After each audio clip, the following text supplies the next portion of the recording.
আসসালামু আলাইকুম দর্শক, দেশ এবং দেশের বাইরে থেকে যারা আমাদের এই ভিডিওটি দেখছেন তাদের সকলকে জানাই আন্তরিক শুভেচ্ছা ও অভিনন্দন।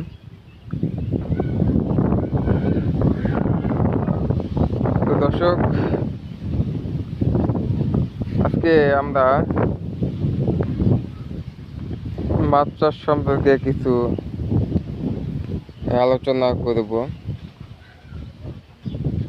তো আমরা আজকে যে বিষয়টি নিয়ে কথা বলবো সেটি হচ্ছে মাছের উৎপাদন ক্ষমতা। তো আসলে একটি পুকুর থেকে আসলে আমরা কি পরিমাণ মাছ উৎপাদন করতে পারি, তো সেটা আসলে আমরা অনেকে জানি না। তো আসলে এই বিষয়টা নিয়ে আমরা আজকে কথা বলবো যে একটি পুকুর থেকে আসলে কি পরিমাণ মাছ আসলে উৎপাদন করা যায় এবং কোন কোন মাছের ক্ষেত্রে এই উৎপাদন ক্ষমতা কতটুকু। তো জাস্ট এটা নিয়ে কথা বলবো।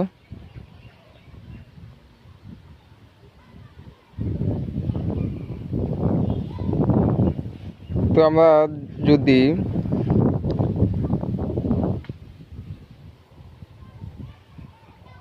মিশ্র বাংলা যে মাছগুলো আমরা চাষ করি, রুই, কাতলা, মৃগেল, তো এই মাছের ক্ষেত্রে কিন্তু একটা উৎপাদন হবে পুকুরে।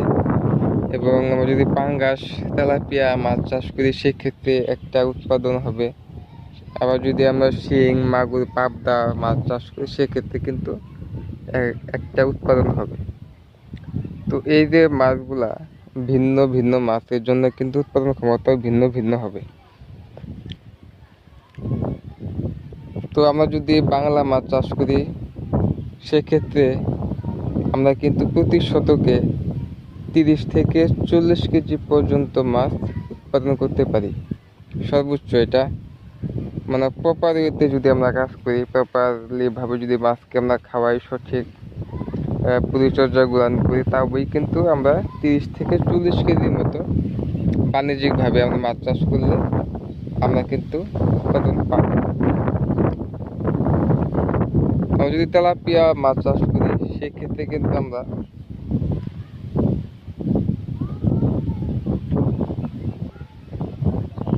50 থেকে 60 কেজি পরিমাণ উৎপাদন পাবো 100 জায়গায়। আমি যদি পাঙ্গাস মাছ চাষ করি সেক্ষেত্রে কিন্তু আমরা 70 থেকে 80 কেজির মতো উৎপাদন করতে পারবো। মানে এই উৎপাদনগুলো কিন্তু বাণিজ্যিক উৎপাদন। আমরা শুধু মাছ যদি এনে পুকুরে ছেড়ে দেই আর অল্প পরিমাণ কিছু খাবার মাঝে মধ্যে দেই, সেক্ষেত্রে কিন্তু আমাদের এই উৎপাদনগুলো আসবে না। তো এটা হচ্ছে বাণিজ্যিকভাবে যদি মাছ চাষ করি আমরা সেক্ষেত্রে কিন্তু আমরা এই উৎপাদনটুকু করতে পারবো। এবং আমরা যদি গেলে শিং, মাগুর, পাবদা এগুলা চাষে যাই সেক্ষেত্রে কিন্তু এগুলা উৎপাদন আরও দ্বিগুণ করা যায়। আমরা 100 থেকে 150 কেজি পর্যন্ত কিন্তু উৎপাদন ক্ষমতা বৃদ্ধি করতে পারি।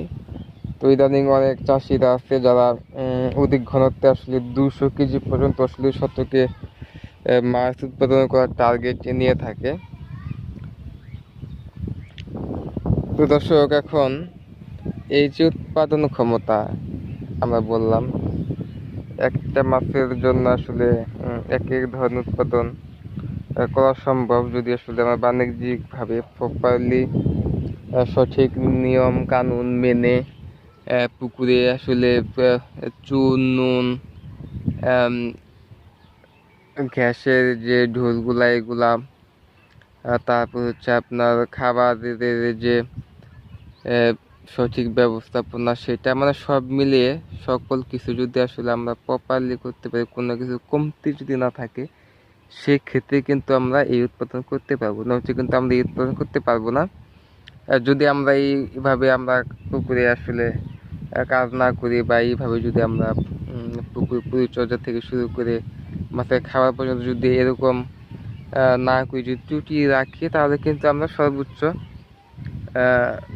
এই উৎপাদন করতে পারবো না, সেক্ষেত্রে আমরা হয়তো বা 10% বা 20% হারে উৎপাদন করতে পারবো। দেখা যাবে যে হয়তো বা এর অর্ধেকও আমরা করতে পারবো না, এর অর্ধেকের চাইতেও আমরা কম উৎপাদন করতে পারবো। তো এখানে আবার এই উৎপাদনের সাথে আসলে আমাদের পুকুরের কিন্তু একটা রিয়ালিটি আছে, মানে পুকুরের আয়তনের উপরেও কিন্তু একটা আয়তন, একটা ব্যাপার স্যাপার আছে আয়তনের। যখন যদি আমাদের পুকুরটা বড় হয়, সেক্ষেত্রে কিন্তু উৎপাদনটা করতে আমাদের সহজ হবে, এবং আমাদের পুকুর যদি ছোটো হয় সেই ক্ষেত্রে কিন্তু আমাদের এই উৎপাদন হয়তো একটু ব্যাঘাত ঘটতে পারে। যেমন ধরেন আমরা যদি বাংলা মাছ চাষের ক্ষেত্রে যদি আমরা বলি, সেক্ষেত্রে যদি আমাদের পুকুর ছোটো হয়, যেমন ধরেন যদি আমাদের পুকুর 1 বিঘা ছোটো হয়, সেক্ষেত্রে কিন্তু আমরা এই উৎপাদন করতে পারবো না। মিনিমাম আমাদের 1 বিঘা এবং এর উপরে পুকুর হতে হবে, তবে কিন্তু আসলে মাছগুলা বড় হবে এবং এই উৎপাদনের লক্ষ্যমাত্রা সেটি কিন্তু অর্জিত হবে। তো পুকুরের এই উৎপাদন ক্ষমতা সম্পর্কে আসলে আপনাদের একটু ছোটোখাটো ধারণা দিলাম। আমি আসলে একজন ছোট মাছ চাষি, আমি নিজেও আসলে মাছ চাষের সাথে সম্পৃক্ত। তো যে পুকুরটি দেখছেন এটা আমারই একটা পুকুর। তো এখন আমরা আবার বলতে পারি যে আমরা এই যে উৎপাদন যে আমরা করব শতকে 40 কেজি বা 30 কেজি, এটা মাছ ছাড়া মানে এটা নির্ধারণ করবো কেমন আমরা যে আমার উৎপাদন কেমন হইল।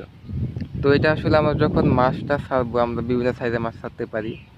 আমরা যদি কেউ কেজিতে 10টা মাছ ছাড়ি, বা 4টাই কেজিতে ছাড়ি, বা 2টাই কেজিতে ছাড়ি, বা 1টাই কেজিতে ছাড়ি, তো সেক্ষেত্রে কিন্তু আমরা যে ওজনের মাছটা ছাড়বো ওই ওজন থেকে কিন্তু আমরা পরবর্তী 40 কেজি মাছ উৎপাদন করতে পারবো। যেমন ধরুন আমরা যদি ধরুন 1 শতক জায়গায় আমরা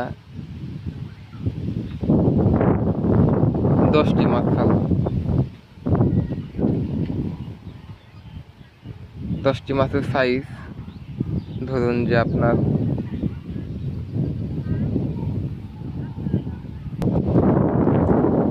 10টা মাছ ধরুন আমরা 10 কেজি ওজন করে পুকুরে ছেড়ে দিলাম। তো এটা আমরা একটা নির্দিষ্ট টাইম, আমরা যেহেতু 1 বছরের হিসাব, এটা মানে বছর 40 কেজি উৎপাদন করতে পারি। তো আমরা যদি এটা 1 বছর পুকুরে পালন করি, সেক্ষেত্রে কিন্তু আমরা তাহলে আমার 30 কেজি ফিল আপ হতে আসলে 10টা মাছের ওজন কত হচ্ছে? 3 10 30। তো এই মাছটা যখন 3 কেজি ওজন হয়ে যাবে, যেহেতু আমি 1 কেজি করে ছাড়লাম, এটা যখন 3 কেজি ওজন হয়ে যাবে, এটাই কিন্তু আমার উৎপাদন ক্ষমতা। তো মাছটা যখন 1 কেজি থেকে 3 কেজি সাইজ হবে, তখন কিন্তু 10টা মাছ 30 কেজি, 3 10 30। তো যদি আমাদের উৎপাদন ক্ষমতা 30 কেজি থাকে, যদি আমরা ধরে নিই যে উৎপাদন ক্ষমতা আমার 30 কেজি, সেক্ষেত্রে কিন্তু এই মাছটা যখন 3 কেজি প্লাস হয়ে যাবে, তখন কিন্তু আমার 30 কেজি হয়ে গেল 10টা মাছ। তো এর পরে কিন্তু আর আমার এই মাছের গ্রোথ আসবে না। তো সেক্ষেত্রে কিন্তু আমার এই মাছ যদি আমি রেখে দিই, মজুদ ঘনত্বের উপরে কিন্তু এই মাছ আর শতকে বৃদ্ধি পাবে না। যখন আমরা এই মাছটাকে এখান থেকে দেখা যায় আমার 10টা মাছ থেকে আমরা 5টা মাছ উঠাই ফেললাম। তো যেহেতু 5টা মাছ উঠলে আমরা 3 5 15 কেজি মাছ উঠাই ফেললাম। তো বাকি যে 5টা মাছ আবার পুকুরে রইল, তাহলে কিন্তু আমি 15 কেজি মাছ কমাই দিলাম। তো এই মাছটা কিন্তু 5টা মাছ কিন্তু আবার 15 কেজি গ্রোথ হবে, মানে 3 কেজি থেকে মাছটা কিন্তু আবার 6 কেজি পর্যন্ত আমি নিতে পারবো। তো তখন দেখা যায় আবার আমার সেই টার্গেট ফিল আপ, মানে আমার উৎপাদন ক্ষমতা সেটা ফিল আপ হয়ে যাবে, মানে 30 কেজি ফিল আপ হয়ে গেল, আমার মাছের ওজন হয়ে গেল 6 কেজি। তো তখন যদি আমি আবার ওইখান থেকে 2টা মাছ বা 3টা মাছ উঠাই ফেলি, বাকি যে মাছটা আমি রেখে দিলাম সেটা কিন্তু আবার আমি একইভাবে আরো বড় করে আমি সেই পর্যন্ত পাবো। মোট কথা হচ্ছে আমরা কিন্তু এইভাবেই কিন্তু আমরা পুকুরে মাছের যে উৎপাদন ক্ষমতা বা পুকুরে যে মাছ উৎপাদন এইভাবে কিন্তু আমরা করতে পারি। তো আসলে আমরা অনেকে আসলে মাছ ছেড়ে দেই, আসলে আমাদের পুকুরের ক্যাপাসিটি বা আসলে কতটুকু মাছ আমরা আসলে ছাড়তে পারবো, আমাদের এই মাছ থেকে কতটুকু মাছ আসলে আমরা উৎপাদন করতে পারবো, বা আমি সত্যি আসলে কতটুকু আমার উৎপাদন করা সম্ভব এটা আসলে আমরা জানি না। অনেকে আসলে না জানার কারণে দেখা যায় যে অনেক দিন আসলে পুকুরে মাছ থাকে, অনেক আমরা খাওয়াই, খাওয়ানোর পর দেখা যায় আসলে আমাদের সেই কাঙ্ক্ষিত জলটা আমরা পাই না। কারণ আমাদের দেখা যায় যে আমাদের যে মাছের যে ডেনসিটি উৎপাদন ক্ষমতা যেটা সেটা আগে ফিল আপ হয়ে থাকে, তারপরে আসলে মাছ আর বৃদ্ধি হতে পারে না, কারণ আসলে তার তো মাছ মানে মাছ বড় হওয়ার আসলে কোনো জায়গায় নেই আসলে, ঠিক আছে।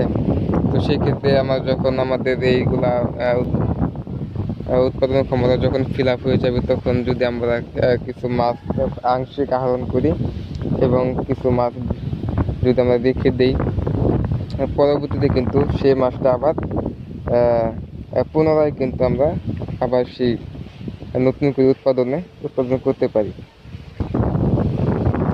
তো এই হলো আসলে পুকুরে একটি চাষ ব্যবস্থাপনায় মাছের উৎপাদন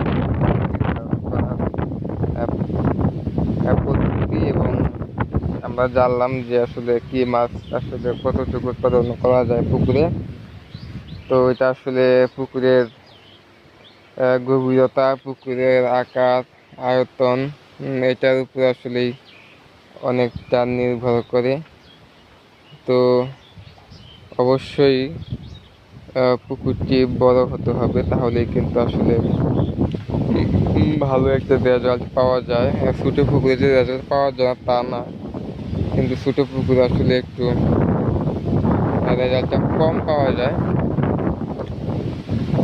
তো পুকুরে আসলে একটা আদর্শ একটা ইয়ে আছে আর কি, গভীরতা, আয়তন আছে। তো পুকুরের আদর্শ পুকুর নিয়ে আমরা পরবর্তীতে ভিডিও করব। তো আজকে আমরা জানতে পারলাম যে আসলে কোন মাছ আসলে কতটুকু উৎপাদন করা যায় 100 জায়গায়।